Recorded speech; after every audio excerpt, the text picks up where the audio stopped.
Bonjour et bienvenue sur ExoVideo. Ici dans cet exercice, nous devons établir des tableaux. En fait, ce sont des débuts de budget. En annexe, on nous donne des éléments sur les ventes, les achats et les charges courantes. Alors en fait, on va s'amuser à remplir, à répartir de manière correcte les éléments chiffrés. Par exemple, pour les ventes, on nous donne un montant global de 300 000 euros. Et ce montant se répartit de la manière suivante, c'est 40% le premier mois, 35% le second mois et le reste pour le troisième mois. Donc ici, le tableau que je préparais, donc février, mars, avril, sur 3 mois, parce qu'on le dit, les 3 mois à venir. On aurait pu mettre bien entendu 3 autres mois. Je vais donc ici indiquer vente, tout simplement, dans la colonne éléments. Pour février, alors on me dit 40%. Eh bien alors, je vais mettre un petit renvoi ici. Concrètement, ça veut dire que je vais prendre le montant global de 300 000 euros. Voilà. Et que je vais donc multiplier par 40%. 3 x 4, 12. Ça nous fait donc 120 000 euros. Pour février. Ensuite, même principe pour mars. On va avoir le calcul suivant. Ça va être 300 000. Multiplié par 35% cette fois-ci. Ce qui nous donne 105 000. Et pour avril, eh bien je prends 300 000 et je fais donc deux possibilités, donc petit 3, deux possibilités de calcul, ou bien je fais une soustraction, je fais 300 000 moins 120 000 moins 105 000, alors 3 zéros, ce qui nous donne un résultat de 75 000.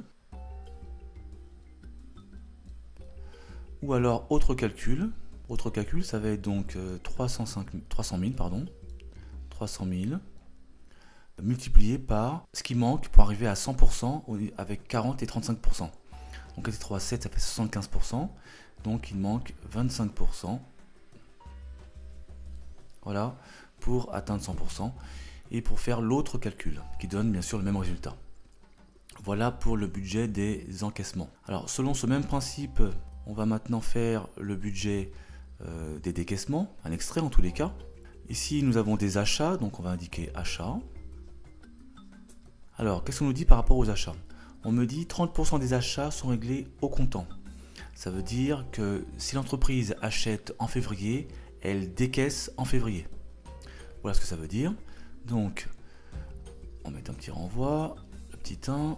Alors, le calcul, ça va être 125 000, le montant de base, multiplié par, le pourcentage ici est de 30% pour le comptant, donc multiplié par 30%, et ça me donne donc 37 500, que j'indique ici, donc, voilà.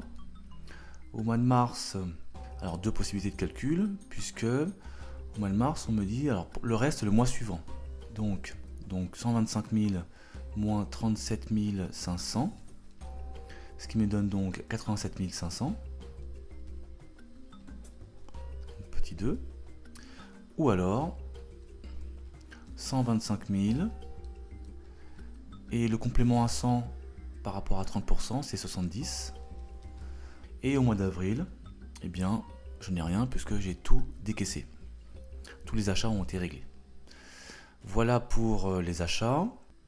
Donc maintenant, même principe pour les charges courantes. Donc ici, j'inscris charges courantes. Voilà. Alors qu'est-ce qu'on me dit? On me dit que les salaires annuels, charges comprises, s'élèvent donc à 180 000 euros par an. Et ils se répartissent de manière égale. Donc c'est donc 180 000 divisé par 12, puisque on m'a dit que c'est sur l'année. Et c'est réparti de manière égale, donc divisé par 12 qui fait 15 000. 15 000 euros par mois. Toujours le même montant, d'après l'énoncé. Donc voilà pour ma répartition des différents éléments, donc vente, achat et charges courantes.